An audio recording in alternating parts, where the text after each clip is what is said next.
This message comes from Mint Mobile. Mint Mobile took what's wrong with wireless and made it right. They offer premium wireless plans for less, and all plans include high-speed data, unlimited talk and text, and nationwide coverage. See for yourself at mintmobile.com/switch. Hey everyone, you're listening to Code Switch. I'm B.A. Parker. It was the first warm day of spring in New York City, and I found myself by the water in Williamsburg. Where are we right now? Marsha P. Park. In 2020, the state park was renamed to honor Black trans pioneer Marsha P. Johnson. It's touted as the first state park named after a trans person. You can enter the park through this massive flower-covered archway with Johnson's motto written above saying, "Pay it no mind." And down every other pathway is a placard with an explanation of her history and impact. But when I went around asking people if they knew who Marsha P. Johnson was... Do you know who Marsha P. Johnson is? No. Have you ever heard of her before? I have. Well, I don't know the name of the park. Marsha P. Johnson State Park. Nope.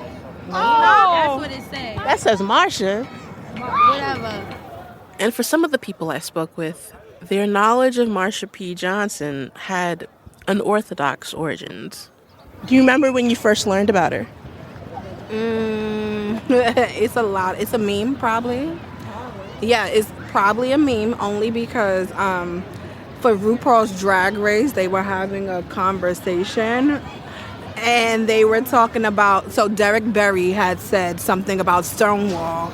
Like when people don't know what Stonewall is. That was fighting for gay rights.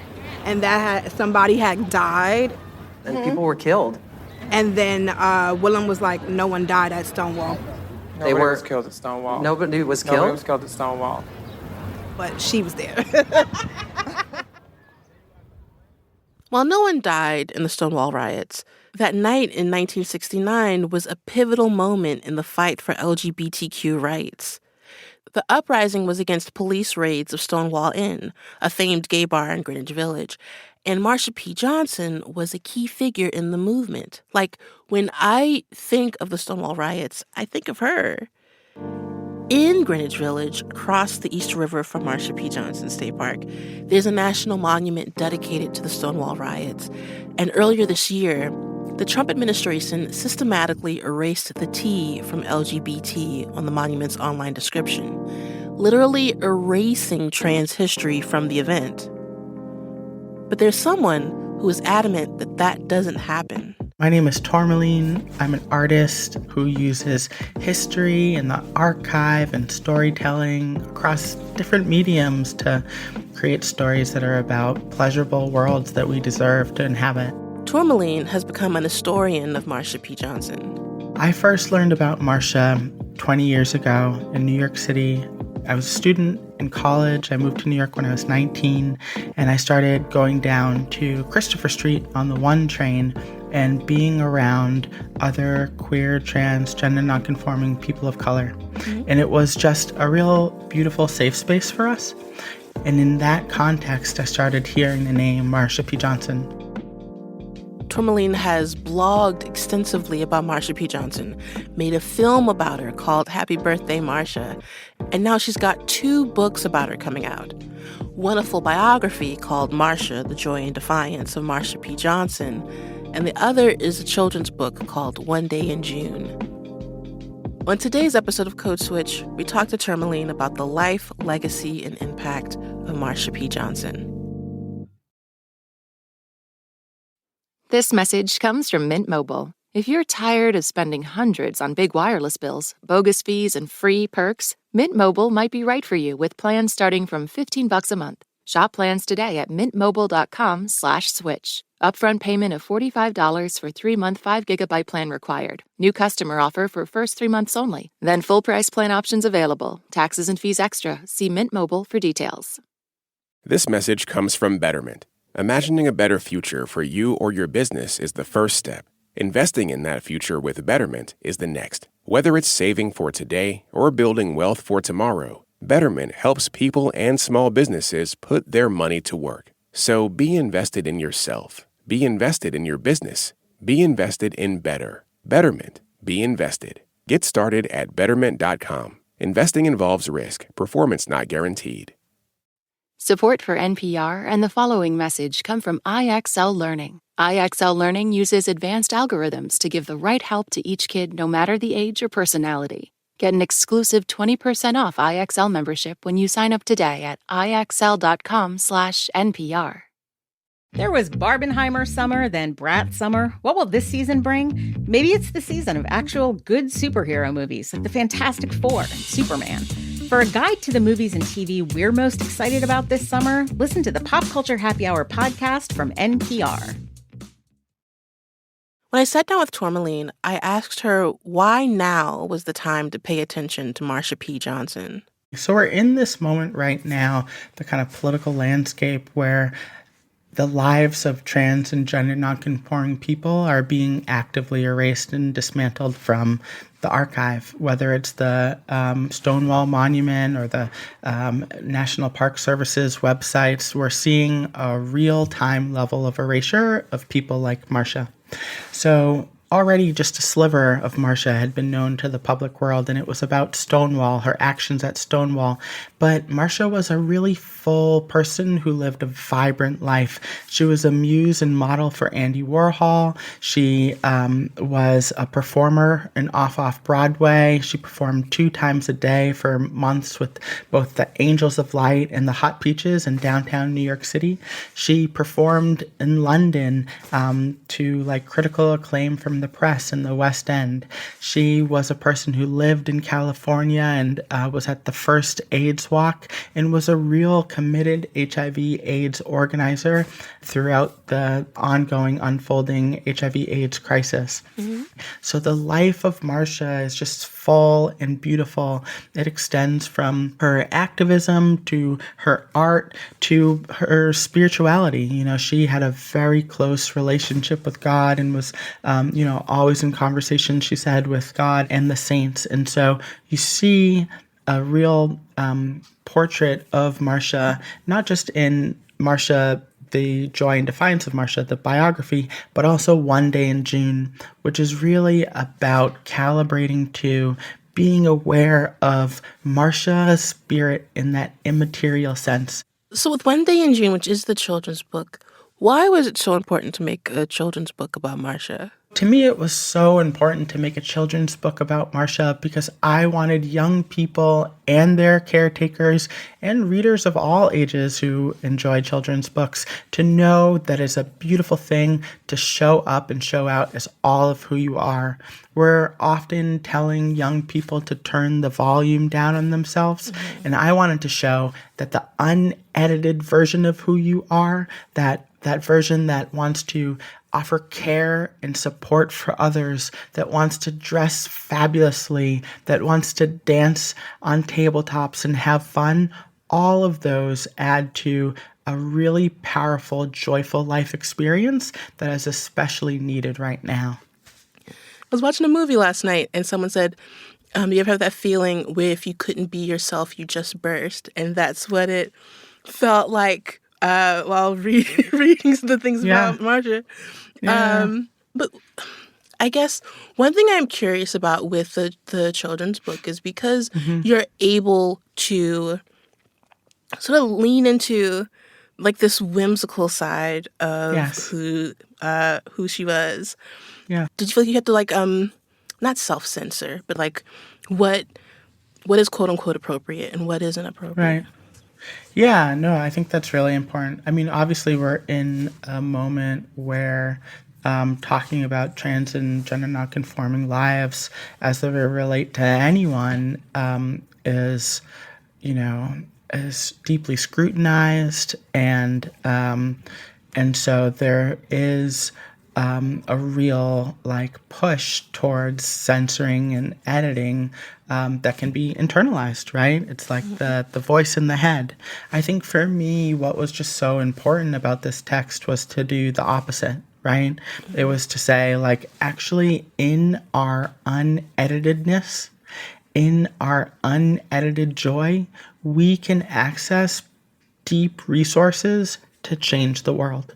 Right? So to me, the book is about Just like how we calibrate to NPR, how we tune to NPR on a radio station, we can calibrate to that frequency of Marsha, which is about calibrating to solutions, right? Marsha's life was a real clear example of not ignoring the problem. She was coming up in a post-Eisenhower lavender scare moment, right? Where similar to executive orders that are being issued today around trans and gender nonconforming life, Eisenhower issued executive order 10450, which was about criminalizing and containing queer life. And so these were not problems that were unfamiliar to Marsha. What she did was she got on the solution side of the wave. She gathered with her friends in hourly hotels in Times Square.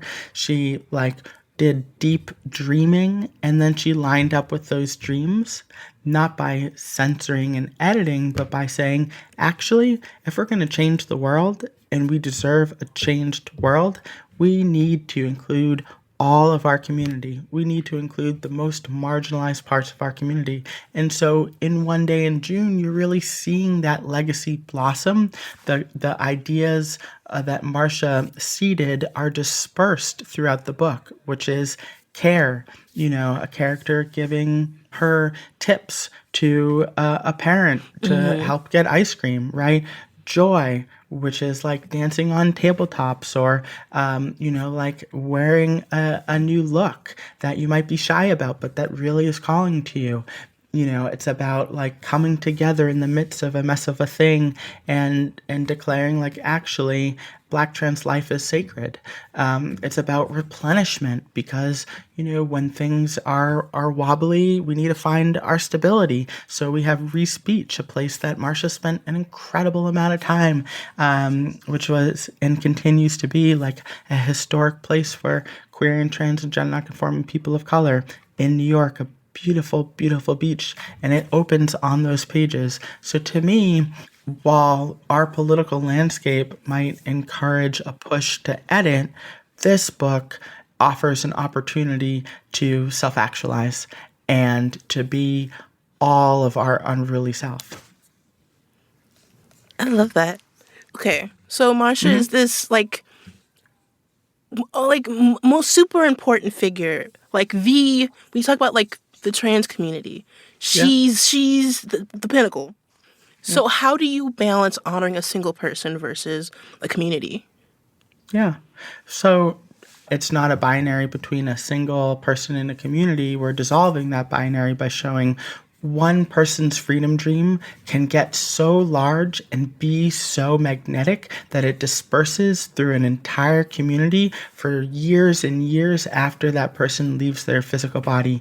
That's really what One Day in June is. It's like a whole large community in their everyday moments finding that one person's legacy, lineage, frequency, and joy and moving through it and moving with it. And then with the adult book, it was really important for me to show that Marsha's life was deeply interwoven in the fabric of not just her community as she was, but also where the lineage that she was coming from, her family in Elizabeth, New Jersey, the Michaels family that was active in the civil rights movement around Howard Johnson's and segregation, and also her family that she found in Times Square, the street queens and on 42nd Street that were building community with each other in those hourly hotels, and then in the West Village and in Star House and across the U.S. to L.A. I think it's really been a vital project of showing that you really can't separate the individual from the community around them, but you can highlight how one person's ideas and dreams and desires move through an entire community.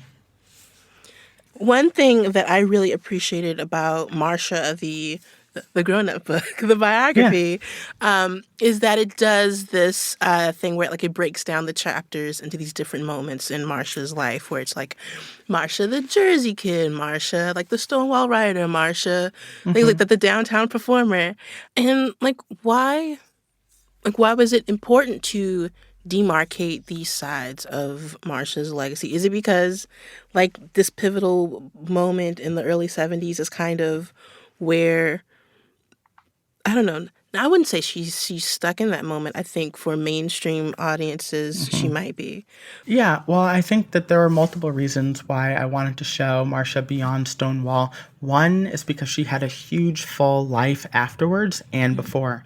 Another is that she, from the architected an organization, Star Street Transvestite Activist Revolutionaries, that offers a blueprint to some of the deep challenges that we're facing today, right? They are an organization that popularized in their moment access to gender-affirming healthcare, which they made really clear was no different from healthcare that cis people are able to get for their lives. They were really foregrounding access to housing and like helping support the lives of houseless people. They were really foregrounding bail as an issue for their community. Bail meaning like people were being held and incarcerated, you know, without being convicted of any crime because they couldn't afford to not be in jail.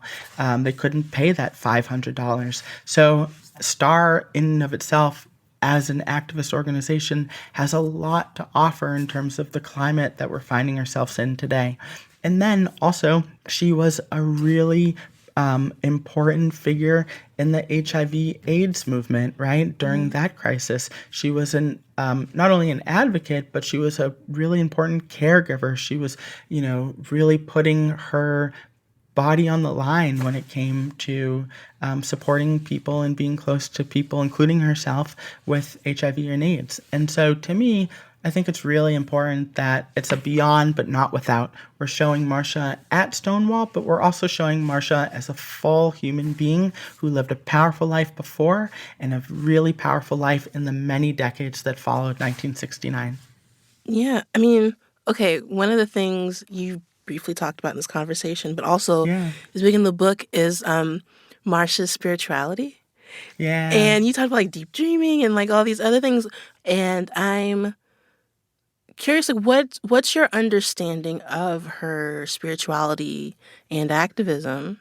I think because I've been writing about the life of Marsha P. Johnson for 20 years now and making art about her and films about her, I got the early advantage of knowing her deep level of spirituality a while ago. What was really profound about both of these book projects was I got to feel it beyond an intellectual sense. I got to feel the emotional underpinning of how her spirituality and her spiritual care work really helped underpin her art, her performance, her fashion, her activism, and I could feel how powerful that was, that connection to God. And, she was like having conversations with God, with saints, and doing seances for people who were using substances and wanted to stop. So I think that to me was just a very powerful aspect of the book. When we come back, Marsha P. Johnson may be gone, but what lessons can we take from her into the future? We are in a moment with big problems, and we're wanting to let in big solutions. And I think Marsha is someone who transmutes problems into solutions. That's coming up.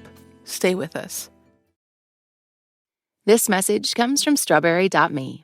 You've worked hard to get where you are, but what's next? Strawberry.me Career Coaching helps professionals like you take the next big step with confidence by matching you with a certified career coach who understands your goals and challenges. This isn't just advice. It's a personalized, results-driven approach to uncover hidden strengths, overcome obstacles, and accelerate your career growth.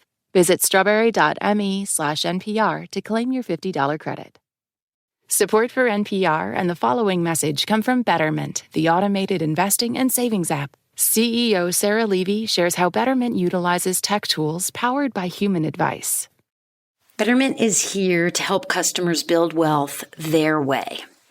And we provide powerful technology and complete human support where technology can deliver ease of use and affordability, and the people behind that technology can provide advice and guidance. Learn more at Betterment.com. Investing involves risk. Performance not guaranteed. This message comes from Amazon.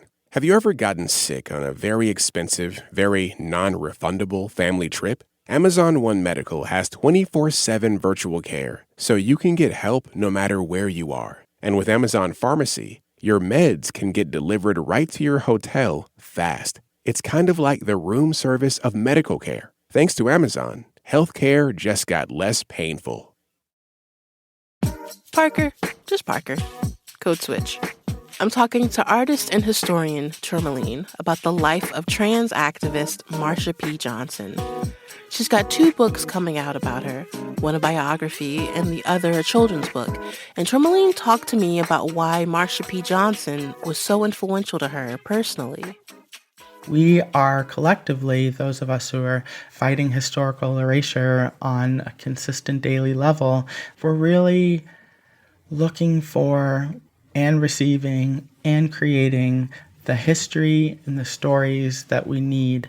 Part of why I, found such resonance in Marsha's story back when I found it was because it's one that validates my life, right? As a Black, queer, and trans person, right?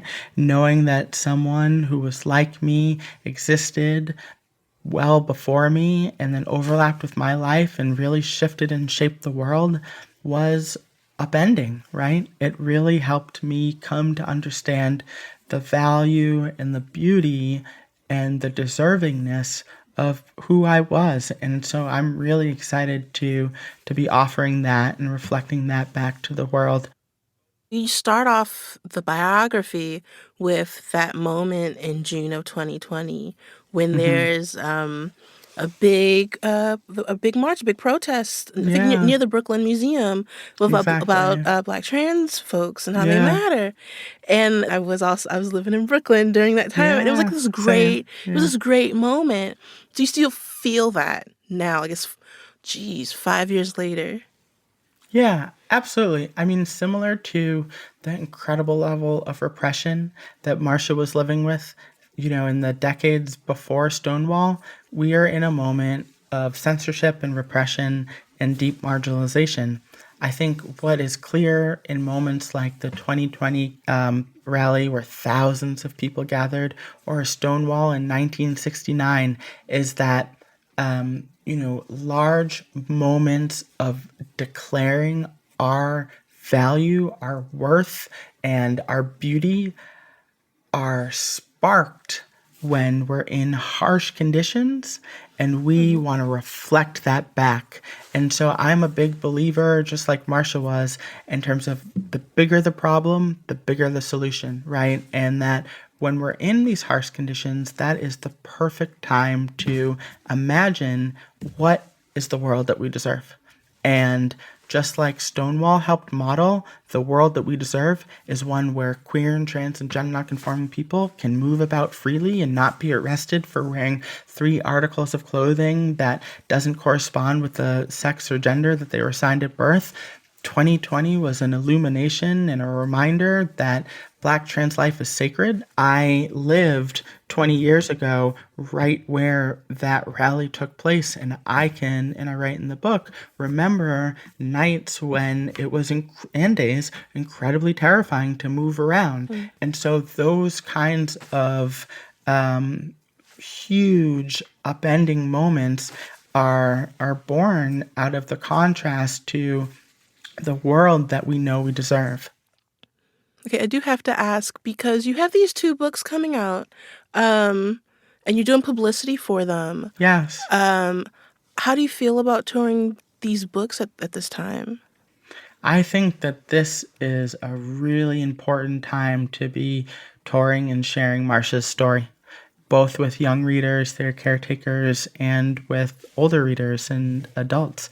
I think this book is one that I imagine being at the airport for someone who doesn't know much about Marsha, but sees a really beautiful children's book cover and is like, that's pretty interesting, or sees a really beautiful adult book cover older reader book cover, and it's like, who is that person? And is taking it on the airplane. Similarly, like much of both books I wrote in the library, whether the Brooklyn Public Library or the Coral Gables Library.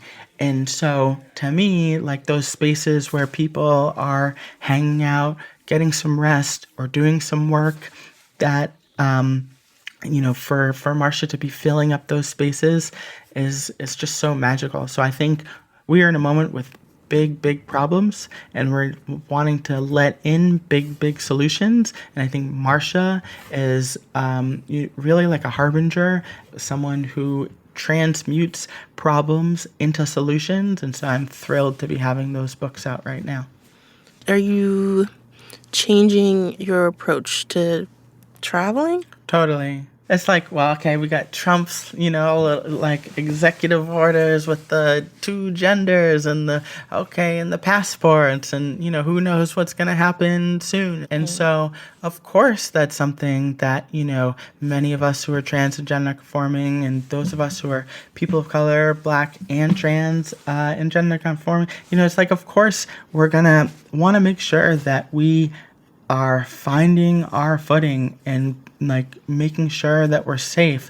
I think one of the ways that we like create that safety is showing up for each other, and to me that is just a really important aspect of the book tour and of these books. And it's like being really held in community. Like you started off asking about, like Marsha versus being enmeshed in community. And I think, you can't have one without the other, right? And so to me, I'm really blessed to have such a really powerful, beautiful community that has been supporting my work and helping me channel the work and also receive the work, and I receive theirs, and we're resting and replenishing together and also showing up for each other. So these are particularly dangerous times for queer and trans and gender nonconforming people, the LGBTQIA plus community in general.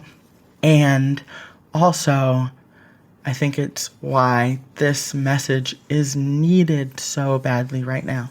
Mm-hmm. I mean, you talk about community, about organizing, and you're involved in a lot of like organizing in economic justice and abolition and trans legal aid. So how does Marsha's legacy shape your organizing? I think to me, a beautiful way that I was able to access Marsha's story was through organizing. My chosen mother, mentor, Miss Major Griffin Gracie, knew Marsha, right? She's a Black trans elder, was at Stonewall, was friends with Storm May and Sylvia, and just like such luminaries, and lives in Arkansas right now. And meeting Miss Major, it'll be 20 years next year. Meeting Miss Major, really just like Sylvia Rivera talks about, having the light plugged in, meeting Marsha, meeting Miss Major really did that for me. Like Reese Beach, Miss Major, learning about Marsha. So, we were doing abolitionist organizing together. And so having elders, mentors, community, who you can lean on while you're organizing, while you're in a state of transforming the world, has just been so important for me and I think other people. Oh my gosh, you're reading my mind, because I was going to ask you about Marsha's mothering and activism influencing people like Miss Major. Yeah. And things like Quentin Bell and Yep. And then it spreads out to people like Erin Rose Phillip, the model, Yeah. all the way to Janet Mock and Laverne Yes. Cox. But so what can we learn in our current day from Marsha's legacy? I think to me, there are a few different things that we can learn today about Marsha's legacy. One is the primary importance of being your unedited, all of who you are self. She could not have accessed such profound resources that shaped and envisioned and transformed the world without being all of who she was. She left Elizabeth, New Jersey. She was born into a really beautiful family, left Elizabeth to move to Times Square to find a greater sense of freedom. That greater sense of freedom allowed her to imagine an even bigger world. So following that impulse of being all of who we are, of our unedited self, and then in that place, showing up and showing out for each other, offering care, mutual aid, support for one another, and then also finding joy in the mundane, everyday aspects of life. I think that's so important, especially in moments like now when conditions are so harsh. So you can't separate Marsha, the activist, from Marsha, the fashion icon, or Marsha, the performer. All that range was embodied by Marsha and is something that we deserve to be the fullest version of ourselves. I love that. I think because so much of the culture and the society that we come up in, like, encourages individualism. I have found in queer communities, community is everything. Yeah. And I mean, that's how I learned about mutual aid. That's how I learn about, like, just like, you know, walking down the street together, like being able to, it so conflicts with what society tries to teach us. But like, you have someone like Marsha that is like, no, but to be together is like the ultimate. Like, that's the best thing. I think that's what I have learned out of Marsha's legacy. I love that. That's right. Yeah. Is there anything that I haven't asked you that you think I should have, or that you would like to say? The floor is yours. I think, you know, like, One Day in June is really about, like, how Marsha's life wasn't confined to the past, isn't confined to the past. Mm-hmm. It's actually a frequency that people are tuning to. Marsha's spirit is actually more alive than ever before, and we can feel it. We can feel it when we're offering care and support to each other. We can feel it in those mundane moments where we put the, like, outrageous and beauty into hanging out on the sidewalk, on the corner, performing those small acts of freedom. And then also, like, it's such an important message right now that young readers and their caretakers are remembering, like, our unedited self, like, is actually really deserving to be here. We're navigating harsh conditions. There's no doubt about that. And the antidote to, in my opinion, harsh conditions, coming together, being unedited, being all of who you are, and showing up and caring for each other. Wait, so what are you deep dreaming about now? I'm deep dreaming about just like these pleasurable moments, these rest and replenishment moments, the kind of real connections with people, you know, that are like filled with laughter. My deep dreams are just about more and more spaces, an abundance of space and stories and experiences that plug in the light for me. How about you? Oh, I mean, right now I'm deep dreaming about just like a day of rest.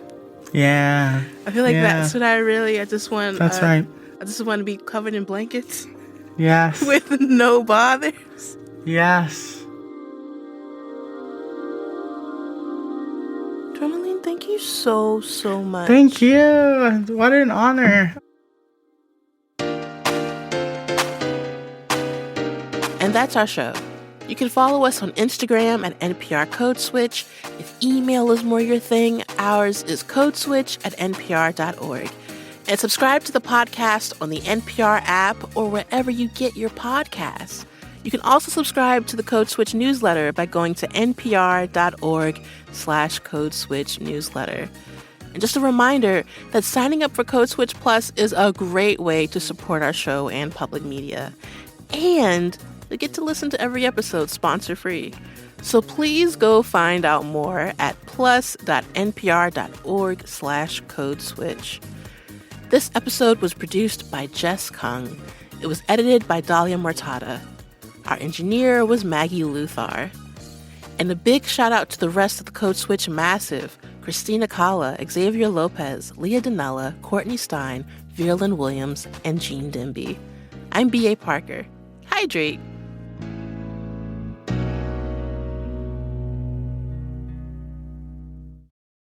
This message comes from NPR sponsor Rosetta Stone, an expert in language learning for 30 years. Right now, NPR listeners can get Rosetta Stone's lifetime membership to 25 different languages for 50% off. Learn more at rosettastone.com/NPR. This message comes from Warby Parker. What makes a great pair of glasses? At Warby Parker, it's all the invisible extras without the extra cost, like free adjustments for life. Find your pair at warbyparker.com or visit one of their hundreds of stores around the country. Support for NPR and the following message come from IXL Online. Is your child asking questions on their homework you don't feel equipped to answer? IXL Learning uses advanced algorithms to give the right help to each kid, no matter the age or personality. One subscription gets you everything. One site for all the kids in your home, pre-K to 12th grade. Make an impact on your child's learning. Get IXL now. And NPR listeners can get an exclusive 20% off IXL membership when they sign up today at IXL.com/NPR.